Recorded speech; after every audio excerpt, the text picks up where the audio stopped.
할렐루야. 우리 앞뒤에 계신 분들 인사 나누겠습니다. 사랑합니다. 감사합니다.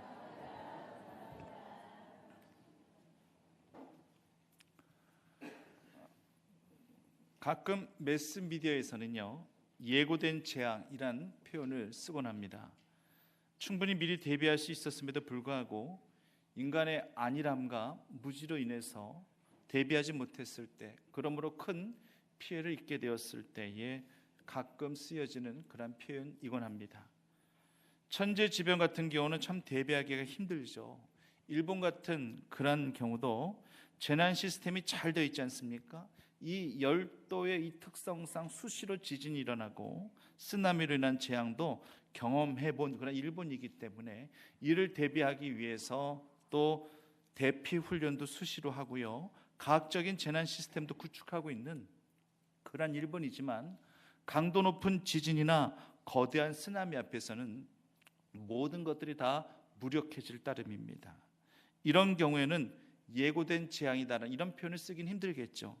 결국 예고된 재앙이라는 표현은 천재지변이 아닌 그런 인재를 뜻하는 경우가 대부분입니다. 하나님께서 모세를 통하여 애굽의 재앙을 예고하셨습니다.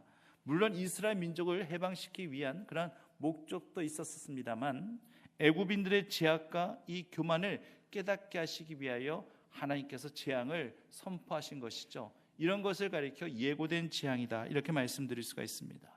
그렇단다 할지라면 지금 본문에서 욥이 경험하는 이런 재앙은 예고된 재앙이었는가?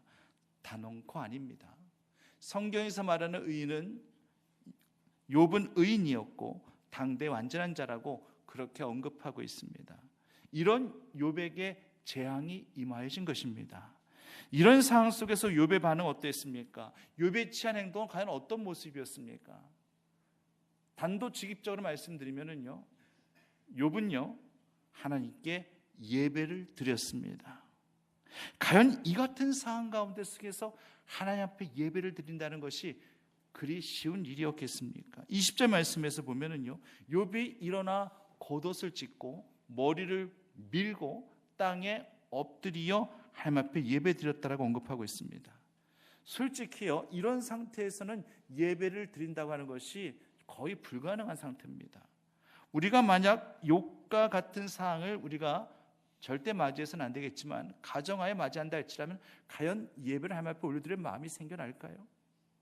자신이 지은 죄 때문에 설령 하나님께서 벌을 주셔서 내가 이렇게 감당 못할 고난을 당한다 할지라도 이런 고난을 허락하신 하나님 앞에 예배를 올려드린다는 그런 마음조차가 과연 생겨날 수 있겠습니까? 더군다나 욥은요, 지금 자신의 죄하고는 전혀 상관없이 자신을 시험하시는 하나님의 테스트에 의해서 감당하기 힘든 고난을 당하고 있는 거예요. 그렇다면 더더욱 하나님 원망스러워서라도 예배를 올려드릴 그런 마음이 생겨나겠습니까? 보통 하나님이 원망스럽다든지 하면 제일 먼저 주일 성수를 안 하게 됩니다. 예배를 안 드리게 된다는 얘기죠. 내가 여태껏 주일을 잘 성수하고 예배를 잘 드리고 다녔는데 나한테 이런 고난이 다 겹친다 할지라면 내가 여태껏 믿어온 하나님이 대체 나에 대해서 어떤 일을 행하신 것인가? 하나님이 과연 뭐하고 계셨는가? 하나님이 살아계시다면 나의 이런 고난을 막아주셔야 되는 것이 아니겠는가? 이런 생각에 사로잡혀져 있는데 교회에 나가서 예배를 드린다는 것이 그리 쉬운 일이겠습니까? 우리는 사소한 일에도요 상처받죠. 우리는 사소한 일에도 시험당할 수 있어요. 그래서 그런 이유들 때문에 교회에 나오지 않을 수도 있다라고 하는 것입니다. 그러한 문제들이 결코 죽고 사는 문제는 아니지 않습니까? 물질을 다 잃어버렸다든지 하는 그런 문제도 아니지 않습니까? 단지 내가 바라고 원하는 그런 부분들이 이루어지지 않았을 때의 그 사실 하나만으로도 우리는 하나님을 충분히 원망할 수도 있고 교회도 안 나올 수 있더라는 얘기입니다. 그런데 욥을 보십시오. 욥이 처해진 이 상황, 저나 여러분들 모두 한 번도 경험하지 않은 그런 상황이에요. 여러분들 재산 다 잃어버리신 적 있으신가요? 하루아침에 재산 다 잃어버리신 적 있으신가요? 욥은요, 성경에서 언급하고 있는 것과 마찬가지로 동방 최대의 거부였다라고 표현하고 있습니다. 그가 소유하고 있었던 이 가축들 숫자도요 정확하게 표현하고 있죠. 양 7,000마리, 낙타 3,000마리, 소 1,000마리, 낙이 500마리, 도합 11,500마리. 정말 어마어마한 거부가 아닐 수가 없는 거예요. 정말 그 가축들을 쳐다보고만 있어도 아마 흐뭇할 수밖에 없었을 것입니다. 그런데 스바 사람 이 갈대아 사람들의 약탈로 말미암아 한 마리도 살아남지 못하고 다 잃어버렸습니다. 하루아침에 가축들, 하루아침에 재산들 다 잃어버린 거예요. 성도님들, 하루아침에 이렇게 재산 다 날려버리신 적 있으세요? 물론 주식 투자를 함으로 말미암아 하루아침에 주식이 휴지 조각이 되었다라고 고백하시는 분도 계실는지 모르겠지만 그것도 흔치 않은 일이지 않습니까? 그런데 욥은 하루아침에 부자에서 거지가 된 겁니다. 재앙은 여기서 그쳐지지 않아요. 11,500마리의 가축들을 양육하기 위해서라도 욥은 많은 그러한 종들을 거느리고 있었습니다. 그런데요, 이 상황을 보고하려고 달려온 단 4명의 이 종들 제하고는요, 그 종들도 그 가축대가 약탈될 때 함께 죽임을 당했습니다. 종들도 다 잃어버렸어요. 그뿐인가요?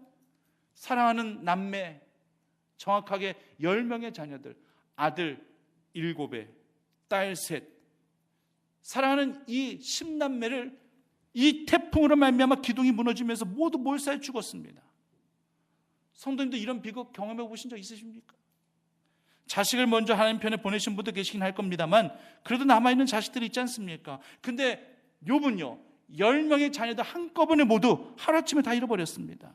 보통 사람으로서는 이런 상태에 있을 때에 하나님 앞에 예배드린다? 이건 참 힘든 이야기예요.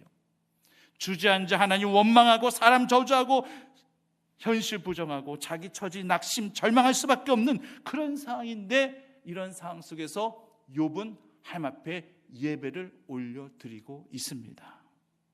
하나님이 정확하게 보신 거예요. 욥을 정확하게 믿고 정확하게 하나님이 욥을 판단하고 계신 것입니다.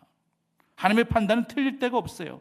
사탄은요, 사람의 마음을 절대 읽을 수가 없습니다. 사람의 심리 자체를 어느 정도 파악은 할 수 있을는지 몰라도 사람의 속 깊은 곳까지 헤아릴 수 있는 분은 오직 하나님 한 분뿐임을 기억하시기를 바랍니다.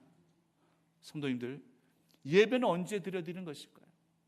예배는 언제 드리는 것일까요? 제 질문 자체가 좀 어폐가 있습니다만, 만약 성도님들이 누군가에 의해서 예배는 언제 드리는 것이냐고, 어떨 때 드리는 것이냐고 이런 질문을 혹시라도 받으신다 할지라면, 예배는 시와 때를 가리지 않고 내 삶의 자리에서 온전히 드려지는 것이 예배라고 꼭 대답하실 수 있는 성도님들 되시기를 간절히 바랍니다. 사실 기분 좋을 때 예배 드리는 것이 훨씬 부담도 없고 훨씬 수월하고 좋죠. 기쁨의 소식이 들려질 때에 그때 예배 드리는 것이 훨씬 신날 것입니다. 형통한 나날을 보내고 있을 때에 그때 예배 드리는 것이 감사의 제목이 생겨나게 될 것입니다.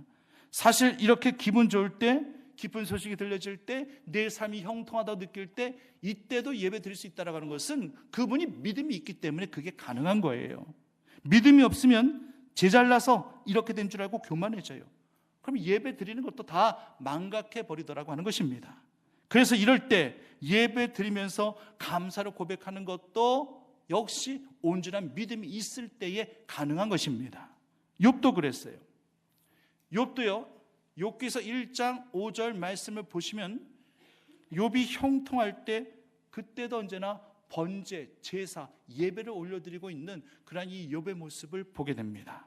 형제들, 자녀들 다 모여서 형제 우애하면서 생일날 또 잔치할 때에 그때마다 새벽이면 새벽 제단 쌓고 10남매 위에 10남매 명수대로 자녀들 숫자대로 항소 번제를 올려드립니다. 그러니까 욥은요, 인간을 위한 잔치자리란다 할지라도 먼저 자녀들 숫자만큼 10마리의 항소를 잡아 하나님 앞에 번제를 올려드리고 있는 그런 욥의 모습을 보게 됩니다. 물론 솔로몬의 1천 번제에 비교한다 할지라면 별거 아닌 것처럼 그렇게 느껴지실는지 몰라도 이거 별거 아닌 게 아니에요. 대단한 겁니다. 잔치 때마다 10명의 자녀들 숫자만큼 10마리의 항소를 잡아서 하나님 앞에 번제를 올려드린다는 것이 결코 그리 쉬운 일이 아니라는 얘기예요. 그만큼 자녀들을 향한 각별한 애정을 가지고 있었다는 뜻이기도 하고요, 이 자녀들이 하나님의 뜻대로 살아가기만을 간절히 바라는 그 아버지의 마음이 다 들어가 있는 거예요. 어제도 저녁 때 어느 가정에서 이사 예배를 드렸습니다.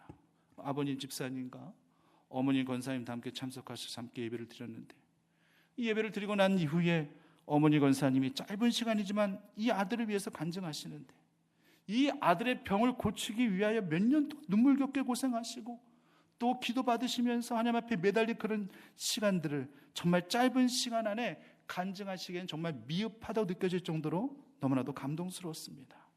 하나님께서 고쳐주신 것이기에 늘 감사하다며, 지금도 우리 집사님은 새벽 제단부터 모든 공예비전 안 빠지시고 그 믿음의 자리를 그렇게 지켜가고 계시는 거예요. 내 아들을 살려주신 그 하나님의 은혜 공로 앞에 늘 감사하실 수밖에 없으시다라고 고백하시는 거예요. 고슴도치도요, 제 자식은 사랑한다는 말이 있죠. 자식 사랑 안 하는 부모가 어디 있겠습니까? 욥도 10남매 사랑했기 때문에 잔치 이후에 자식들 숫자만큼 항소 번제를 하나님 앞에 올려드린 것입니다. 하지만 이 같은 행위는요, 단순히 자식들 사랑하기 때문에 하는 행동이 아니에요. 엄밀히 따지면 자식 사랑보다 하나님 사랑이 더 크기 때문에 이 같은 행동을 할 수 있었던 것입니다. 욥의 우선순위 결코 자녀들 아니에요. 자손들 아닙니다. 항상 하나님입니다. 5절 말씀을 계속 한번 보십시오. 자녀들 숫자만큼 그렇게 항소 번제를 드리면서 그가 하나님 앞에 어떤 기도를 하나님 앞에 올려드리고 있습니까? 혹시 내 아들들이 하나님 앞에 죄를 범하여 마음으로 하나님을 욕되게 하였을까 함이라 라고 그렇게 고백하면서 그렇게 기도 올려드리면서 번제를 올려드리고 있는 그런 욥의 모습이에요. 자, 이 기도문만 보시단다 할지라도 욥이 지금 자기 자식들을 더 사랑하고 있는지 아니면 우리 하나님을 더 사랑하고 있는지 분명히 알고 계시겠죠. 분명히 깨달으시겠죠. 욥의 관심은 이런 거죠. 내 아들들이, 내 자녀들이 혹시 하나님 앞에 죄를 범하지 아니하였을까? 혹시라도 하나님을 욕되게 하였단다 할지라면 어떡하나? 구체적인 행동도 아니에요. 마음으로도 하나님을 욕되게 하는 것까지 염려하면서 기도하고 있는 그런 욥의 모습을 보게 되는 것입니다. 그러므로 자식들 사랑보다 하나님 경외하는 믿음이 더 컸다라는 것을 바로 이 기도를 통해서 우리는 분명히 알 수 있어야 한다라고 하는 것입니다. 어제 점심 식사 후에도 또 한 분의 권사님과 잠깐 대화를 나누었어요. 교회 일에 대해서 함께 대화를 함께 또 나눈 이후에 사적인 질문 하나 드렸습니다. 늘 또 새벽 제단에 나와 기도하시는 권사님이신데 유독 어느 날 큰 소리로 울부짖으면서 간절하게 새벽에 기도를 하시는데 아들을 좀 살려달라고 아주 간절하게 소리내며 기도하시는 거예요. 저는 그 기도 소리를 구체적으로는 잘 못 들었지만 옆에서 기도하고 있던 저희 집사람이 그 기도를 듣게 되었나 봐요. 워낙 큰 소리로 간절하게 울부짖으며 기도하시니까 아마 들려진 것 같습니다. 그래서 집사람이 저한테 말하기를 권사님 아들한테 무슨 큰 문제 생긴 것 같다고, 아들을 살려달라고까지 저렇게 간절히 기도하시는 거 보면은 무슨 금전적인 문제인지 무슨 문제인지 몰라도 큰 문제인 것 같으니까 당신이 꼭 권사님께 여쭤보고 기도해드리라고 저한테 그러는 거예요. 그래서 어제 기회가 돼서 권사님과 대화를 나누면서 조심스럽게 그 부분을 여쭤봤어요. 권사님 아들에게 무슨 문제가 생긴 겁니까? 아들을 살려달라고까지 그렇게 부르짖으시면서 기도하실 정도면 무슨 큰 문제 생기신 거 아닙니까? 조심스럽게 여쭤봤는데 다행히도 다른 문제는 아니고 단지 아들의 믿음을 염려하여 간절히 하나님 앞에 올려드린 기도였다라고 하는 것입니다. 가정에서나 직장에서 믿음의 가장으로 굳건하게 아들의 믿음이 서 있기를 바라는데 요즘 아들의 믿음이 견고해 보이질 않았어. 그게 너무나도 안타까워 그렇게 기도하게 되었다라고 그렇게 말씀하시는 것이었어요. 결국 아들을 살려달라고 그렇게 기도하셨던 것은 아들의 죽은 믿음을 다시금 살려달라고 간절히 부르짖는 어머니의 애달픈 호소였다라고 하는 것입니다. 가장 중요한 부분 아니겠습니까? 제가 오히려 부끄럽게 느껴지더라고요. 아들을 살려달라고 하나님 앞에 기도하셨다고 하시기에 저는 아들의 신상에 무슨 큰 문제가 생긴 줄 알고 야, 이거 무슨 돈 문제가 걸려 있는 거 아니냐, 아니면 어떤 아들의 건강에 무슨 큰 문제가 생긴 것이 아니겠는가, 전 이렇게만 생각했었거든요. 그런데 알고 봤더니 그 신상의 문제가 아니라 바로 믿음의 문제였습니다. 사실 부모들에게는 자녀의 믿음이 정말 죽고 사는 문제만큼 더 중요하게 여겨져야 되는 거, 그게 맞는 거 아니겠습니까? 욥이 그랬습니다.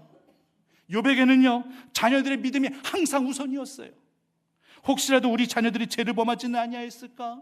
혹시 우리 자녀들이 하나님을 욕되게 하진 않았을까? 마음으로도 하나님을 욕되게 하진 않았을까? 이렇게 물질적으로 풍족하고 축복을 받아 누리며 살다 보니 혹시 내 자녀들이 하나님을 망각하고 육체의 소욕과 욕심 가운데 즐기며 그렇게 살려 하진 않았을까? 이것을 항상 염려하며 항소봉제를 그 자녀들 숫자만큼 늘 드리면서 기도했었던 이 욥의 기도, 이 욥의 예배를 우리가 분명히 기억해야 할 것입니다.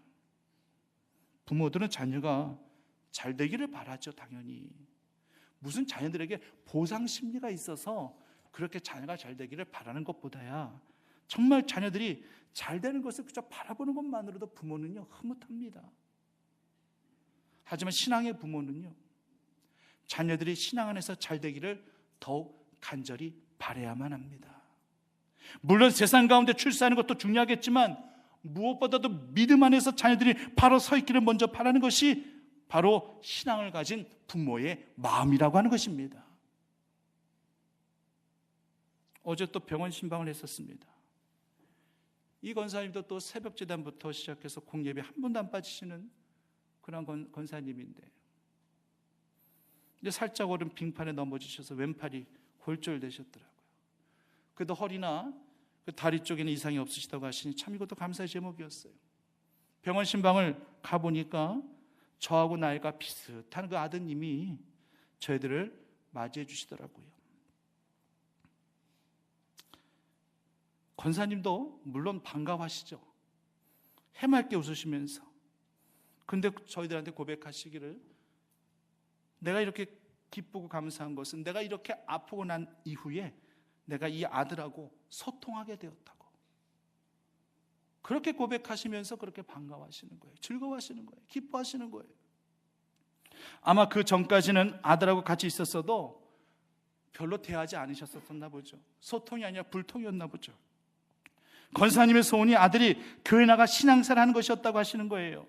그래서 이때다 싶어 교회 나오실 것을 강력하게 권면했어요. 알고 보니 이 아드님이 신학교 1학년까지, 물론 중퇴하신 거지만 신학교까지 잠깐 공부하셨던 그런 아드님이었더라고요.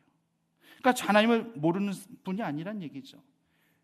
이젠 정말 때가 됐나 싶어 전화번호도 받아오고 어머니 태어나시면 같이 교회 나오겠다라고 약속은 하셨는데 모르겠습니다.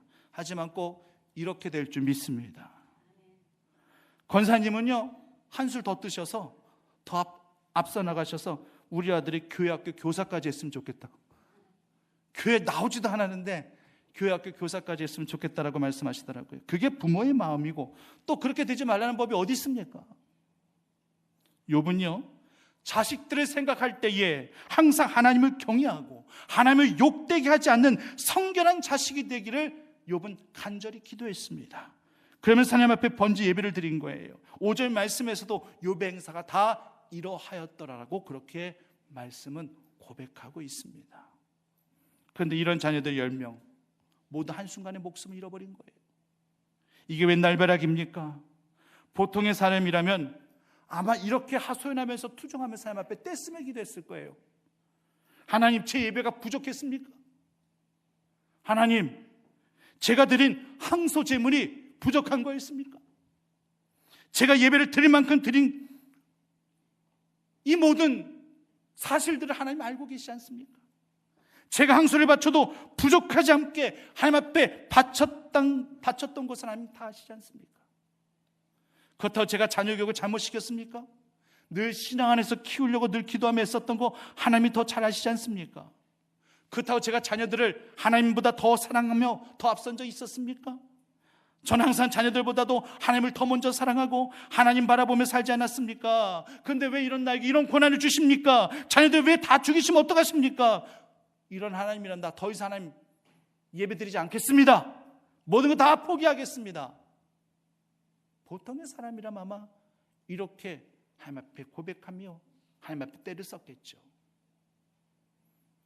그런데 욥은 달랐습니다. 극한의 고난은 그 순간에도 그는 하나님이 경외하는 믿음을 잃지 않았습니다. 자식들을 먼저 데려간 하나님에 대한 원망보다도 하나님의 뜻을 알 수 없음에 힘들어하면서 그 슬픔을 몸으로 표현하고 있는 거예요. 겉옷을 찢고 머리털을 밀고 땅에 엎드려, 그리고 그 후에 그가 한 게 뭐였다고요? 뭘 드렸다고요? 예배를 드렸다라고 성경 분명히 말씀하고 있습니다. 언제나 늘 그랬듯이 욥은 하나님 앞에 예배를 올려드리고 있습니다. 단지 지금은요, 하나님 앞에 바쳐드릴 항소의 번제도 없습니다. 모든 가축 소유물 다 잃어버린 상태에서 무슨 하나님 앞에 번제 올려드릴 번제물이 어디 있겠습니까? 그렇다고 해서 하나님 앞에 드릴 항소가 없다고 해서 번제를 드리지 않느냐, 예배를 드리지 않느냐, 이건 욥의 신앙이 아니거든요. 욥의 신앙은 비록 하나님 앞에 바쳐드릴 재물이 없다 한다 할지라도 내 모습, 이 모습 이대로 하나님 받아 주시옵소서, 이 같은 고백으로 예배를 하나님 앞에 올려드리고 있는 것입니다. 하나님, 내 슬픔 아시죠? 하나님, 이 비통한 이 마음과 이 슬픔 하나님께 숨기고 싶진 않아요. 이런 마음으로 그는 겉옷을 찢고 머리털을 밀고 땅에 바짝 엎드리고 있습니다. 그리고 예배를 올려드리고 있는 것입니다. 성도님들, 지금 이 같은 욥의 모습을 보면서 예배란 무엇이겠구나, 아마 정의를 내려보실 수 있으실 겁니다. 예배란 어떤 모습과 어떤 마음가짐으로 주님 앞에 드려야 될 것이냐, 아마 정의를 내려보실 수 있으실 것입니다. 예배는 숨김없이 하나님을 만나는 것입니다. 기쁠 땐 기쁨을 간직한 채 감사를 고백하며 하나님을 만나는 것이 예배이며, 슬프고 비통할 때는 그 슬프고 비통한 그 모습, 그 마음 그대로 하나님 앞에 다 가지고 나와 하나님을 만나는 것이, 이것이 예배입니다. 그래야지 하나님이 감싸주시고 하나님이 싸매주시고 하실 거 아닙니까? 성도님들, 항복이란 단어를 어떻게 생각하시나요? 항복이란 단어가 이 세상에서 쓰여진다면 전쟁에서의 항복은 패배를 뜻하는 것이고 굴복을 뜻하는 것일 것입니다. 적에게 무릎을 꿇는다는 것을 말하는 것입니다. 그래서 항복이란 단어는 별로 좋은 의미로 받아들여지지 않습니다. 물론 사랑하는 여인에게 프로포즈라도 하기 위해서 무릎을 꿇는 것이 항복이라면 1000번 100번이라도 할 수 있겠죠. 실제로요, 프랑스 왕 헨리 3세가 이 안느라는 이 여인을 사랑했어요. 결혼을 하고 싶은데 이 사랑을, 이 마음을 받아주질 않아요. 그래서 당시 최고 시인이라 불리우는 필립 데스 포르테라는 이 유명한 이 시인에게 돈 330만 불을 주고 시를 써달라고 그렇게 부탁합니다. 어마어마한 돈이죠. 왕이 돈까지 주면서 사랑이 담긴 시를 써달라고 하는데 그 누가 안 써주겠습니까? 돈을 안 받고도 왕이 써달란다 할지라면 써줄 형편인데. 그래서 사랑이라는 시가 탄생하게 되었는데, 뭐 내용 자체가 그리 대단한 건 아니에요. 대충 이런 내용입니다. 언제나 내가 당신과 함께 있을 수만 있다면, 이름이 없어도 명예가 없어도 난 그렇게 보잘것없는 신분으로 다시 태어나도 좋습니다. 언제까지 내가 당신과 함께 있을 수만 있다면, 뭐 이런 내용이에요. 이 헨리 3세가 이 시를 갖고 그 사랑하는 여인 앞에 무릎 꿇고 장미꽃을 바쳤더니만 여자가 감격해서 그 사랑을 받아주어 결혼을 했다라는 감동적인 실화입니다. 왕이 무릎 꿇고 비천한 귀족딸에게 그렇게 사랑의 노래, 사랑의 세레나데, 이것을 부르면서 사랑에 성공했던 것과 마찬가지로, 그러다 보니까 그 위에도 많은 남자들이 사랑하는 여자 앞에 무릎 꿇고 사랑의 세레나데를 부르며 꽃을 전하는 그러한 모습이 계속적으로 이어졌다라고 하는 거예요.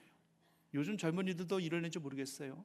사랑하는 여인에게 프로포즈할 때 무릎을 딱 꿇고 장미한 소유와 선물 딱 바치면서 노래까지 불러주는 낭만적인 그런 프로포즈를 경험하셨나요?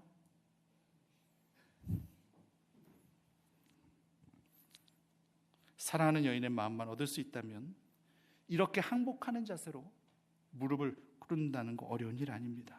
그런데요, 정말 이 같은 자세가 하나님께로 향할 수 있다는 할지라면 우리 하나님은 얼마나 크게 감동하실까요?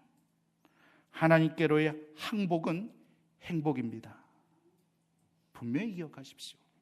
하나님께의 항복은 우리에겐 행복이 됩니다. 세상과 사탄을 향해서의 항복은 바로 굴복이며 패배일는지 몰라도 하나님 앞에서의 항복은 행복이며 축복임을 꼭 기억하신 주의 손들 되시기를 간절히 바랍니다.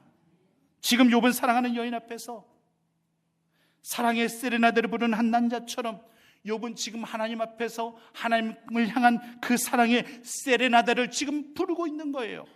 욥은 하나님 앞에서 항복을 선포합니다. 하나님 앞에 예배를 올려드리면서 그는 하나님 앞에 먼저 항복을 선포하고 있습니다. 그는 이렇게 선포하고 있는 거죠. 내가 모태에서 알몸으로 낳았사온 주 또한 알몸이 그리로 돌아가올지라. 이 고백은요, 하나님 앞에서 항복을 선언하고 있는 그러한 욥의 모습인 것입니다. 그는 하나님을 원망하지도 않습니다. 그렇다고 하나님 앞에 따져 묻지도 않습니다. 모든 것을 하나님의 주권에 맡기고 있습니다. 내가 모태에서 알몸으로 나왔으니까 또한 알몸이 그리로 돌아가는 것이 마땅한 것이 아니겠느냐. 하나님의 그 주권 앞에 모든 것들을 내려놓고 항복하고 있는 그러한 욥의 모습을 보게 됩니다. 그리고 난 이후에 욥은 하나님을 향하여 사랑의 세레나데를 부르고 있습니다. 그것이 무엇인지 우리 함께 자막을 통해서 함께 읽겠습니다. 시작. 주시는 이도 여호와시오, 거두신 이도 여호와시오, 여호와 이름이 찬송을 받을지니라. 할렐루야. 이것이 바로 욥이 하나님을 향해 부른 사랑의 세레나데입니다.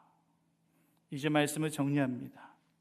성도님들, 이제 욥의 예배가 과연 무엇이었고 욥의 예배가 어떤 예배였는지를 분명히 아셨을 것입니다. 예고된 재앙도 아니었고 단지 욥의 믿음을 시험하기 위한 재앙에도 욥은 하나님 앞에 예배를 올려드립니다. 형통할 때에도 자녀들 숫자만큼 항소를 잡아 하나님 앞에 예물로 올려드렸던 욥이었습니다. 자녀들이 범죄하지 아니하도록 하나님을 욕되게 하지 않도록 늘 염려하며 기도했던 욥의 예배를 성도님들이 꼭 기억하셔야 할 것입니다. 그렇다면 우리도 하나님을 향하여 늘 불러드려야 될 사랑의 세레나데가 분명히 있어야 되는 거 아니겠습니까? 하나님 사랑합니다. 하나님 찬양합니다. 하나님 언제나 영광 받아 주시옵소서 늘 고백하며 하나님 앞에 불러드려야 될 사랑의 세레나데가 우리 입술 가운데 떠나가지 않아야 되는 거 아니겠습니까? 언제나 믿음의 산제사 사랑의 세레나데를 늘 하나님 앞에 올려드리고 불러드릴 수 있는, 그러므로 드려지는 예배마다 하나님이 다 기뻐 흠량하시고 자녀들도 다 잘되게 하시는 정금 같은 은혜가 성도님의 삶 가운데 가득 충만케 되어지기만을 간절히 축원합니다. 살아계신 아버지 하나님, 이 같은 욥의 예배가 우리의 예배 되게 하여 주시옵소서. 예수님의 이름으로 기도드립니다.